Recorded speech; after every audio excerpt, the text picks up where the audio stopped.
Halo pemirsa, Kawanwa Info kembali menyapa layar kaca Anda. Saya Regina Mangge, kita ikuti informasi pertama.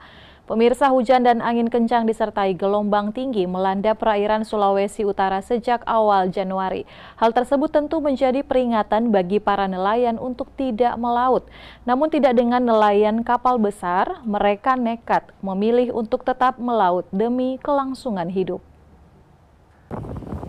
Perairan Manado yang saat ini dilanda cuaca ekstrim membuat sebagian besar nelayan memarkirkan perahu mereka.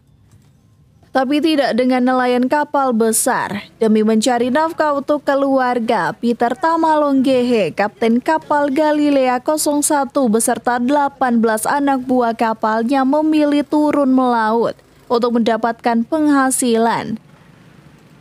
Mereka turun sejak 6 Januari kemarin dan kembali ke Manado 11 Januari.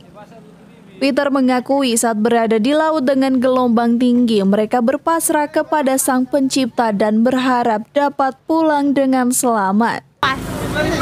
Ya, saat di laut lepas, sudah tahu mau berkata apa-apa, cuma banyak berdoa dan banyak berdoa supaya pulang dengan selamat.